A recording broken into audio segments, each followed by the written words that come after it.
There's nothing wrong with it. Then I saw him going around asking everybody how he looked. So, of course, one of the few times I could make him feel a little bit insecure. Because he does that, tortured me a lot.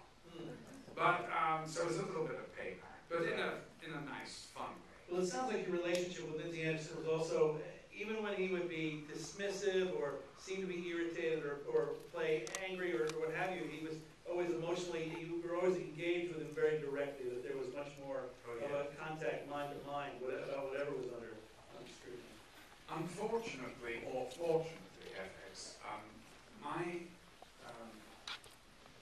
sort of personality is rather direct, and so with Kubrick, as with Lindsay Anderson, you know, I would just blurt out the truth as I saw it, and sometimes got me into trouble, as you can imagine. But with him, he loved that. He could sniff bullshit at 50 paces, and woe betide you. I mean, I've seen him destroy people. He could be very cruel, and he could really go for the jugular, you know, and, you know, if he felt insecure about something, oh my God, he had the most awful row with Jocelyn Herbert, his muse, about this bloody pig, the pig's body with the guy's head sewn on it, you know. They went through and, I can't shoot this, it's ridiculous, this thing looks phony, and what have you been doing for 3 months? Saying this to Jocelyn, who went, well, if you don't like Lindsay, then you can find somebody else. And she left. And I was like, well, now you've really done it. Now we can't carry on without Jocelyn.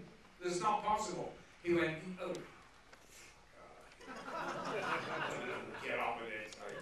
I need her. So I had to get in my car, go down to her country house, a little cottage in Hampshire, and for the weekend, I just hung out. I didn't mention anything until Sunday night. Said, Jocelyn, I'm going to take you back with me. No, you're not, darling. No, you're not. No, he's gone too far this time. Listen, he's too proud to apologize. I'm apologizing. I don't want to do the film without you. You're too important to the film. He can't do it without you. And he goes, no, he'll have to apologize. So, of course, I call him up. You're going to have to apologize. I never apologize. I don't know whether he did or not. Anyway, she came back, didn't say anything for a bit, and then, of course, then he saw the dailies of this pig thing with the head and saw how brilliant it was, and sort of said, yes, well, it'll do.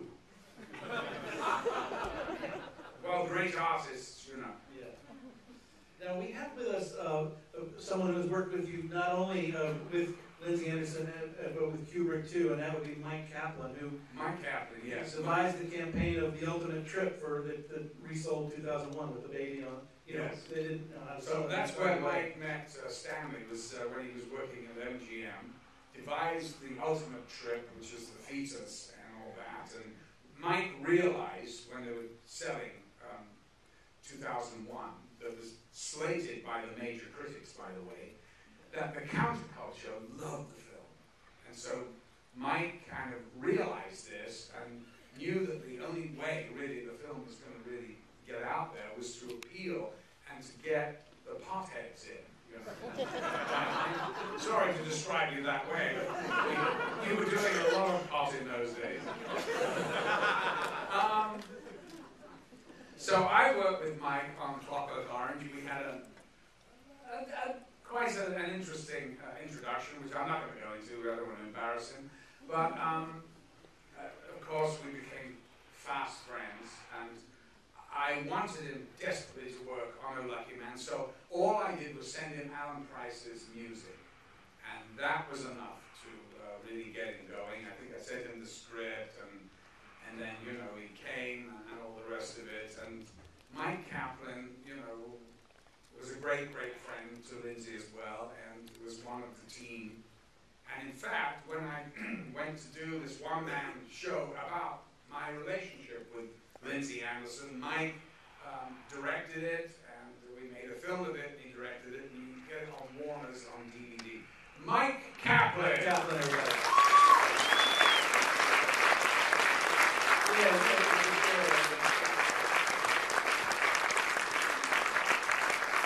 Otherwise known as Rupert Bear, with that scar.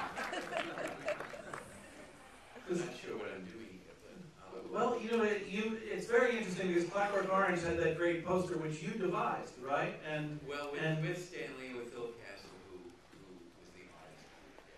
and because the promotion, you also devised the promotion for A Lucky Man, the famous shot of Malcolm in the white hat, and there's something about that does not copycat Clockwork Orange, yet it projects a lot of the same kind of oomph, and I think it was able to make Oh Lucky Man appeal to the same crowd. It was a very important bridge in Malcolm's career as well as, for the film. I never thought of it quite that way, but they both have hats, and I just kind of realized that. Oh, the hats and Malcolm. Yes, one I had an eyelash, and one I didn't. I was thinking what we're going to talk Can we tell the story about being a can? Sure. No. Yes, and I'm going to tell the story. Because so we go to the Cannes Film Festival with all the top brass. Shut up. No. Shut up! I tell the story. Just you come in on the punchline because that's the best line. All right, go ahead. Go ahead. I knew this was You'll screw it up. I'm not going to screw it up. Go ahead. You know where to come in. So this was the 50th anniversary of Warner Brothers in Cannes, and Oh Lucky Man was showing a competition.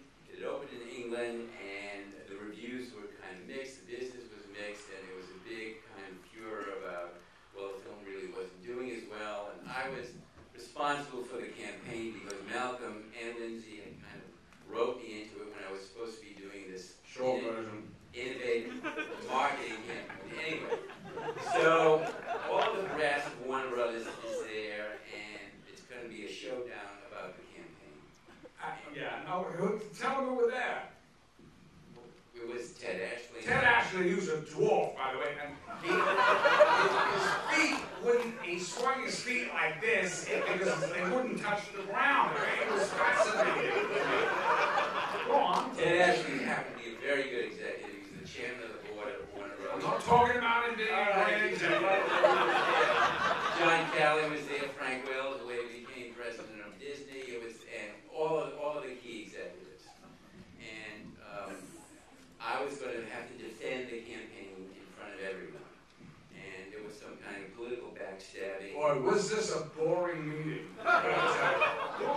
They have to realize what was going on before.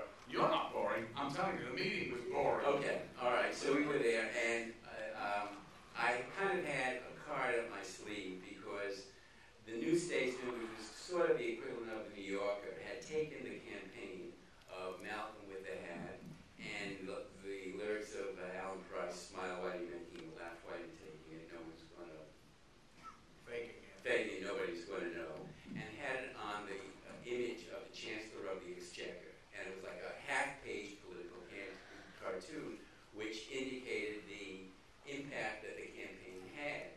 And so I had brought down with me like 100 copies of the New Statesman, which I was passing out to everyone there to show that the campaign was working. Anyway, so we went through the whole routine, and I remember Frank Wells said, "Well, I hear that you can't see the title of the film on the 3-sheet from the opposite side of the subway station." And I said, "Well, this is ridiculous. I've never heard anything like that." And it was going on like that because people had been fed all the stuff. So I said, "Well, look at this." And I passed out the New Statesman, and they were all kind of floored by that. They couldn't say anything because I said, "This shows you how strong the campaign is." And then Ted Ashley turned to me because I had been brought over to do this innovative marketing campaign in Europe to show how how Warner Brothers films could be maximized in Europe using American techniques. So the question on the floor was, "Well, I know you've done a great job, on this, but what exactly do you want? What exactly do you want to do?" And Malcolm, by the way, is my Bored out of my bored out of his mind, but he's my backup because Lindsay wouldn't go there. The producer Smart. had to get a bra for his wife because she needed one for the premiere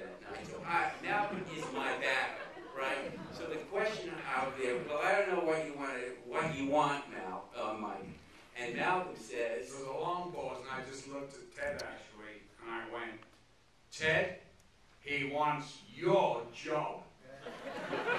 He went, whoop. So that's a joke, right? It's a joke. They all looked at him. That was the end of his career at Warner Brothers. Covered up, why did you do that? I mean, you would not, you're not a corporate kind anyway. True? It was true, but Malcolm got bored. It was a scene that he knew that he could do a little thing in and get everyone going, and he did it. Anyway, it's a great ad for the movie. It is. It's a great image. Yeah. Mike, what was your... Great story. Mike, tell us your experience, your perspective on Lindsay Anderson, and Kubrick too, but Lindsay Anderson primarily. Well, Lindsay became a great friend, and he was, when at Warner Brothers, after he left, he gave Warner Brothers a lot of trouble, but they really loved him. And I remember Dick Letter, who was the head of the advertising department, said, when he ran into me one day, he said, how's Lindsay? Tell him we miss his abuse. And, but Lindsay was also a great humanist and a great friend, and would do, go to the ends of the earth to support you, which he did with A Lucky Man. And he was just a force. He was just a very creative, generous, demanding, difficult director. And like all of the great directors, he created his own world, and you became a part of it if he took you into it, and it was a real privilege. He was could be very caustic, and when we made The Whales of August, which I produced, I hadn't realized that the producer always became kind of the enemy on the film, even though we were great friends. I think he was taking his lead from John Ford, who was his favorite director and didn't have much respect for. Let me just fill in about The Whales of August. So Lindsay calls me up and he said, have you read this script of Mike's? The Whales of whatever. I said, I think I skipped through it. He said, well, what do you think of it? Do you think he'll ever get the money? I went, no. He'll never get the money. No, not for that. I mean, good God. I mean, he's looking for somebody to play Lillian Gish, who's, God knows, she's as old as the film business itself.